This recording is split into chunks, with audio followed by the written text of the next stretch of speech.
Hi friends, అందరికీ నమస్కారం. Welcome to Sukriti's home. ఆ వెంకటేశ్వర స్వామి యొక్క అనుగ్రహం మనందరి మీద ఉండాలని, అందరూ కూడా ఆయురారోగ్యాలతో సంతోషంగా ఉండాలని మనస్ఫూర్తిగా కోరుకుంటున్నాను. మనకి ఈ పురటాసి మాసంలో శనివారాలు ఎంతో ప్రాముఖ్యమైనవి. వాటిని తిరుమల శనివారాలు అంటాము. పురటాసి మాసం ఎప్పుడు ప్రారంభమవుతుంది, ఎప్పుడు ముగుస్తుంది అనేది ఆల్రెడీ వీడియో షేర్ చేశాను. అయితే ఈరోజు వీడియోలో పురటాసి మాసంలో తిరుమల శనివారాల్లో పూజ ఏ విధంగా చేసుకోవాలి అనేది షేర్ చేయబోతున్నాను. పురటాసి మాసంలో సాక్షాత్తు ఆ వెంకటేశ్వర స్వామి భూమిపైన ఆవిర్భవించినట్లుగా చెప్తారు. అసలు పురటాసి మాసం అంటే తమిళులు ఎక్కువగా జరుపుకుంటూ ఉంటారు. అయితే ఆ శనివారాలు మాత్రం తిరుమల శనివారాలుగా మన దగ్గర కూడా, అంటే మన ఆంధ్రప్రదేశ్ తెలంగాణలో కూడా, అంతేకాదు తెలుగు వారందరూ కూడా శనివారాల్లో విశేషంగా వెంకటేశ్వర స్వామిని కొలుస్తూ ఉంటారు. తిరుమల శనివారాలుగా భావిస్తాము. అయితే ఇది ఒక్కొక్క మాసంలో, అంటే ఒక్కొక్కసారి 4 వస్తాయి శనివారాలు, ఒక్కొక్కసారి 5 వస్తాయి. ఈసారి అయితే మనకి 4 శనివారాలు వచ్చాయి. ఈ సెప్టెంబర్ 21 నుండి పురటాసి మాసంలో తిరుమల శనివారాలు మొదలవుతాయి. ప్రతి శనివారం కూడా ఎంతో విశేషంగా పూజ చేసుకోవాలి. ఒకవేళ ప్రతి శనివారం చేసుకోలేము అనుకునేవారు కనీసం బేసి సంఖ్యలో వచ్చే శనివారాలు, అంటే 1, 3, 5 అలా 5 శనివారాలు వస్తే 1, 3, 5 లేదా 4 శనివారాలు వచ్చాయి కాబట్టి 1, 3 కనీసం ఈ 2 శనివారాలైనా బాగా జరుపుకోవడానికి ప్రయత్నించండి. మనం శ్రావణ మాసంలో అమ్మవారిని, లక్ష్మీదేవిని ఎంత విశేషంగా కొలుస్తామో అలా పురటాసి మాసంలో వెంకటేశ్వర స్వామిని విశేషంగా కొలవాలి. మనం ఏదైతే కోరికతో, ఒక సంకల్పంతో పురటాసి మాసంలో శనివారాలు సంకల్పంతో చేస్తామో ఆ సంకల్పం ఖచ్చితంగా నెరవేరుతుంది. ఉదయాన్నే లేచి మనం పండుగ రోజు ఏ విధంగా అయితే చేసుకుంటామో ఒక పెద్ద పండుగలాగే జరుపుకోవాలి. ఆ రోజున ఇల్లంతా శుద్ధి చేసుకొని, ఇంటి ముందు గడపలు బుదించి అలంకరించుకొని, మామిడి తోరణాలు కట్టి, వాకిలి మొత్తం ముగ్గులతో నింపుకోవాలి. చక్కగా నిండుగా అలంకరించుకోవాలి.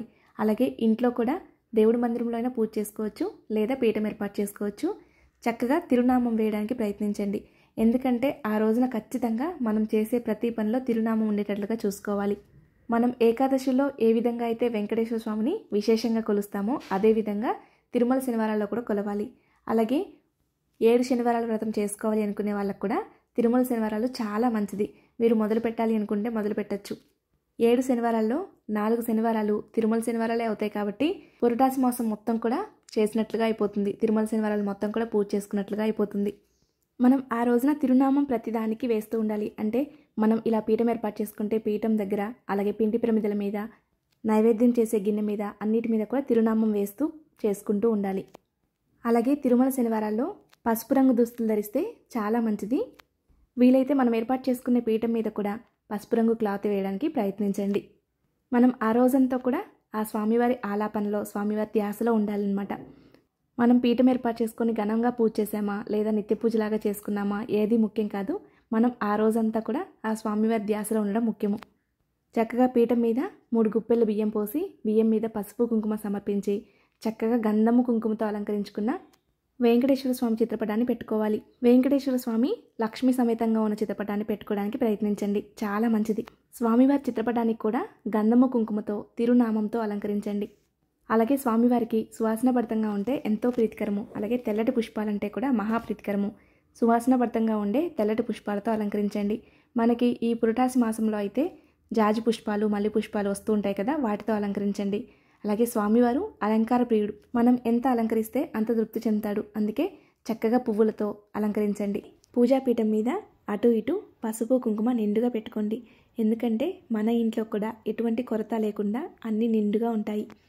పసుపు కుంకుమ సౌభాగ్యానికి చిహ్నంగా పరిగణిస్తాము. అందుకే ఇలా పీఠం మీద పెట్టుకుంటే చాలా మంచిది. వీలైతే రాగి చెంబును కూడా ఏర్పాటు చేసుకోవచ్చు. రాగి చెంబులో నిండుగా నీళ్లు పోసుకొని పసుపు కుంకుమ పుష్పం వేసి ఈశాన్యం భాగాన్ని పెట్టుకోవచ్చు.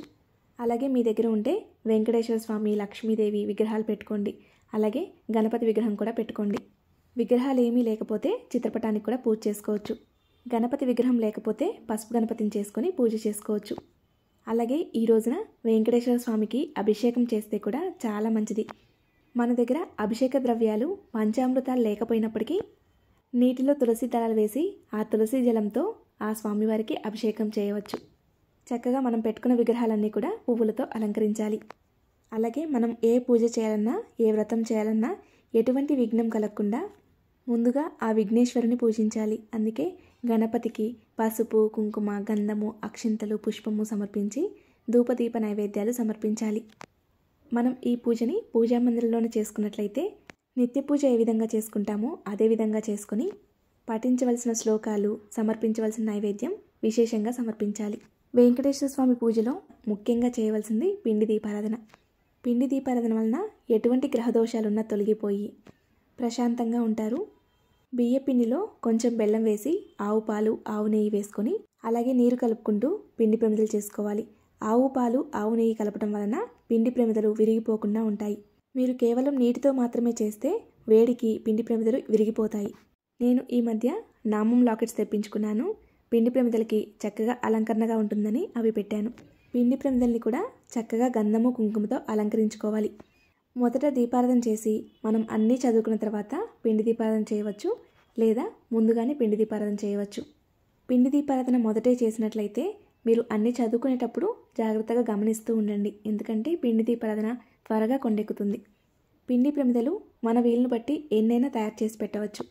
ఇక్కడ నేనైతే 5 పిండి ప్రమిదలు పెట్టాను. వెంకటేశ్వర స్వామికి 7 అనే సంఖ్య కూడా ఎంతో ప్రీతికరము. అందుకే పిండి దీపాలు 7 కూడా చేయొచ్చు. పిండి దీపాలకు కూడా చక్కగా తిరునామంతో అలంకరించండి. గంధము, కుంకుమతో తిరునామం గీసి అలంకరించాలి. మనం పూజా మందిరంలోనే నిత్య పూజలాగా చేసుకున్నా సరే పిండి దీపారాధన మాత్రం చేయండి. ఎన్ని ప్రమిదల్లో చేస్తారు అనేది మన ఇష్టమే, ఎన్నైనా చేయవచ్చు. అలాగే పిండి దీపాల్లో ఆవు నెయ్యితో దీపారాధన చేయండి. నార్మల్ ప్రమిదల్లో నువ్వుల నూనెతో దీపారాధన చేయండి. వెంకటేశ్వర స్వామి దగ్గర నువ్వుల నూనెతో దీపారాధన చేస్తే శని బాధలు పోతాయి, శనీశ్వరుని అనుగ్రహం కలుగుతుంది. అన్నీ ఏర్పాటు చేసుకొని ఏకహారతితో కానీ అగరవత్తులతో కానీ దీపారాధన చేయాలి. దీపారాధన చేసి దీపానికి కుంకుమ అలంకరించి అక్షింతలు, పుష్పము సమర్పించాలి. దీపారాధన చేసేటప్పుడు మనసు ప్రశాంతంగా ఉంచుకొని ముందుగా ఆ విఘ్నేశ్వరుని తలుచుకొని ఆ తర్వాత ఆ స్వామివారిని, సకల దేవతామూర్తుల్ని తలుచుకొని దీపారాధన చేయాలి. దీపారాధన చేసి ధూపం చూపించిన తర్వాత చిన్న బెల్లం ముక్క కానీ ఏదైనా పండు కానీ నైవేద్యంగా సమర్పించి హారతి ఇవ్వాలి. ఆ తర్వాత స్వామివారికి పసుపు, కుంకుమ, గంధము, అక్షింతలు, పుష్పము సమర్పించాలి. అలాగే పురటాసి మాసంలో ప్రతి శనివారం రోజు కూడా పూజ చేసుకున్న తర్వాత తప్పకుండా విష్ణువాలయాలకు వెళ్ళి దర్శనం చేసుకోండి. ఆ రోజున ఉదయాన్నే స్వామివారిని పూజ చేసుకొని ఆ తర్వాత స్వామివారి దర్శనం చేసుకొని అలాగే ఆ రోజంతా కూడా స్వామివారి ధ్యాసలో ఉండాలి. ఆ రోజంతా కూడా వీలైనన్ని ఎక్కువసార్లు విష్ణు సహస్రనామం పారాయణం చేస్తే చాలా మంచిది. అలాగే ఆ రోజున దైవదర్శనంకి వెళ్తారు కదా, అప్పుడు అక్కడ పేదవారు ఉంటే వారికి మీకు తోచినట్లుగా మీ వీలును బట్టి ఏదో ఒకటి దానం చేయండి. వస్త్రదానం కానీ అలా మీ వీలును బట్టి ఏదైనా దానం చేయవచ్చు. పురటాసి మాసంలో వర్షాలు బాగా పడుతూ ఉంటాయి. అలాగే నెక్స్ట్ మొత్తం కూడా చలికాలము, అందుకే గొడుగులు కానీ రగ్గులు కానీ లాంటివి దానం చేస్తూ ఉండండి. అలాగే మనం తిరుమల శనివారాల్లో పూజ చేసుకున్న తర్వాత భోజనం చేయవచ్చు. రాత్రి సమయంలో మాత్రం భోజనం చేయకుండా పాలు, పండ్లు తీసుకొని ఉపవాసం ఉండండి. కొంతమంది ఈ పురటాసి మాసం మొత్తం కూడా వ్రతంలాగా చేస్తారు. సంకల్పంతో 4 శనివారాలు కూడా చేస్తారు. వాళ్ళు ఈ నెల మొత్తం కూడా నాన్ వెజ్ లాంటివి అస్సలు తినకూడదు, ఇంట్లో కూడా రానివ్వకూడదు. శనివారం రోజున స్వామివారికి ఎంతో ప్రీతికరమైన తులసి దళాలతో పూజ చేసుకోవాలి. తులసి దళాలతో వెంకటేశ్వర స్వామి అష్టోత్తరం చదువుకోవడం కానీ, గోవిందనామాలు చదువుకోవడం కానీ, విష్ణు సహస్రనామం చదువుకోవడం కానీ చేయాలి. వెంకటేశ్వర స్వామికి తులసి దళాలంటే మహాప్రీతికరము. అందుకే శనివారం రోజుల్లో తులసి దళాలతో అర్చన చేయడానికి ప్రయత్నించండి. ఆ రోజున తులసి దళాలతో అలంకరించడం, తులసి మాల సమర్పించడం కూడా చాలా మంచిది. అలాగే తులసి దళాలతో పాటు సువాసనాభరితంగా ఉండే పుష్పాలతో, పారిజాత పుష్పాలతో కూడా స్వామివారిని పూజిస్తే చాలా మంచిది. ఆ రోజున తప్పకుండా విష్ణు సహస్రనామం పారాయణం చేయాలి. విష్ణు సహస్రనామం పారాయణం చేస్తే ఫలితం అనంతంగా ఉంటుంది. అనుకున్న పనులు నిర్విఘ్నంగా నెరవేరుతాయి. భోగభాగ్యాలు కలుగుతాయి. సర్వ పాపాలు హరిస్తాయి. పుణ్యగతులు లభిస్తాయి. అంతేకాకుండా ప్రతిరోజు విష్ణు సహస్రనామం పారాయణం చేస్తే గ్రహదోషాలు, నక్షత్ర దోషాలు తొలగిపోయి విముక్తి పొందుతారు. అన్నింటా విజయం సాధిస్తారు అని పురాణాల్లో చెప్పబడుతుంది. అయితే ఒకవేళ విష్ణు సహస్రనామం పారాయణం చేయలేకపోతే ఓం శ్రీ భగవతే వాసుదేవాయ నమః అని 108 సార్లు చదువుకోండి. లేదా కనీసం శ్రీరామ రామ రామేతి రమే రామే మనోరమే సహస్రనామ తత్తుల్యం రామనామ వరాననే అనే శ్లోకాన్ని 3 సార్లు చదవండి. ఈ శ్లోకాన్ని 3 సార్లు చదివితే విష్ణు సహస్రనామం చదివినంత ఫలితం లభిస్తుంది. అలాగే ఆ స్వామివారి అనుగ్రహం పొందాలి అంటే ఆ స్వామివారిని పూజించిన రోజు తప్పకుండా లక్ష్మీదేవిని పూజించాలి. అప్పుడే ఆ స్వామివారు సంతోషించి పూజా ఫలితం మనకి సంపూర్ణంగా లభిస్తుంది. మనం ఎటువంటి చిత్రపటం కానీ విగ్రహం కానీ పెట్టుకోకపోయినా సరే లక్ష్మీదేవికి సంబంధించిన అష్టోత్తరాలు చదువుకున్నా చాలు. ఆ అమ్మవారిని తలుచుకుంటే చాలు. వీలైతే లలిత సహస్రనామము, మణిదీప వర్ణన కూడా చదువుకోండి. అలా మన వీలును బట్టి అన్నీ చదువుకున్న తర్వాత నైవేద్యం సమర్పించాలి. అయితే ఈరోజు నైవేద్యంగా మన వీలును బట్టి ఏదైనా సమర్పించవచ్చు. పరమాన్నం సమర్పించవచ్చు, లేదా చేయలేము అనుకుంటే పాలు పండ్లు సమర్పించైనా సరే పూజ మాత్రం చేసుకోండి. అలాగే ప్రతి శనివారం ఘనంగా పూజ చేసుకోలేకపోయినా మొదటి శనివారము, మూడవ శనివారం చేసుకోవడానికి ప్రయత్నించండి. పూజ పూర్తవగానే ఒక్క ముత్తైదునను పిలిచి తాంబూలం ఇవ్వండి. అలాగే వాళ్ళకి భోజనం పెట్టలేకపోతే కనీసం ప్రసాదమైన పెట్టి వాళ్ళ నోరు తీపి చేయాలి. నైవేద్యం సమర్పించి కర్పూర నీరాజనం సమర్పించాలి. ఈరోజైతే స్వామివారిని అలంకరించిన తర్వాత చూడడానికి 2 కళ్ళు సరిపోలేదు. విష్ణుమూర్తి అలంకార ప్రియుడు. అందుకే మనం ఎంత అలంకరిస్తే అంత తృప్తి చెందుతాడు, అంత సంతోషపడతాడు. మనం ఇంట్లో ఉదయాన్నే ఇలా పూజ చేసుకొని ఆ తర్వాత స్వామివారి దర్శనం చేసుకొని ఆ రోజంతా కూడా స్వామివారి ధ్యాసలో ఉండాలి. మీరు పీఠం ఏర్పాటు చేసుకున్నట్లయితే పూజ పూర్తవగానే పీఠం తీయచ్చు, లేదా శనివారం రోజు పూజ చేసుకుని ఆదివారమైన తీయచ్చు. పూజలో పెట్టుకున్న పసుపు కుంకుమని మనం గడపలు బుధించడానికి, పూజాపీఠం బుధించడానికి ఉపయోగించుకోవచ్చు. అలాగే పీఠం మీద పోసిన బియ్యాన్ని ఇంట్లో ఎటువంటి అడ్డంకు లేనప్పుడు పరమాన్నం చేసుకొని తినాలి. స్వామివారికి అష్టోత్తరం చదువుకున్న తులసి దళాలను నీటిలో వేసి కొద్దిసేపటి తర్వాత ఆ నీటిని మనం స్వీకరించడం వలన మన శరీరంలో ఎటువంటి అనారోగ్య సమస్య ఉన్నా తొలగిపోతుంది. లేదా ఆ తులసి దళాలను మరిగించి కూడా ఆ నీటిని తాగవచ్చు. తులసి దళాలు ఆరోగ్యానికి చాలా మంచిది. అటువంటిది అష్టోత్తరం చదువుకున్న తులసి దళాలు కాబట్టి ఇంకా మంచిది. పురటాసి మాసం సమయంలో వర్షాలు ఎక్కువగా పడుతూ ఉండడం వల్ల వైరల్ ఫీవర్స్ ఎక్కువగా వస్తూ ఉంటాయి. మనం ఈ నీటిని తాగటం వలన అటువంటి జ్వరాలు కూడా రాకుండా ఉంటాయి. ఆ రోజు పీఠం ఏర్పాటు చేసుకున్నట్లయితే సాయంకాలం కూడా పూజ చేసుకోండి. పిండి దీపాలు మాత్రం కొండెక్కగానే తీసి ఆవుకు తినిపించండి. ఒక్క పిండి దీపాలే కాకుండా తోటకూర, బెల్లం లాంటివి కూడా తీసుకువెళ్ళి ఆవుకు తినిపించండి. పురటాసి మాసంలోనే మనకి మహాలయ పక్షం వస్తుంది. పురటాసి మాసంలో మొదటి 15 రోజులు మహాలయ పక్షము. అందుకే మహాలయ పక్షంలో కూడా ఆవుకు తినిపించినట్లుగా అవుతుంది.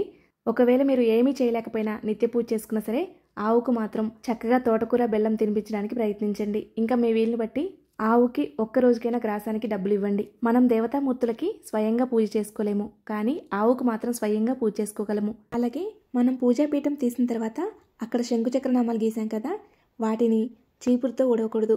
క్లాత్తో దగ్గరకని పేపర్లోకి ఎత్తుకోవాలి, లేదంటే తడి క్లాత్తో తుడుచుకోవాలి. ఈ విధంగా తిరుమల శనివారాల్లో పూజ చేసుకోండి.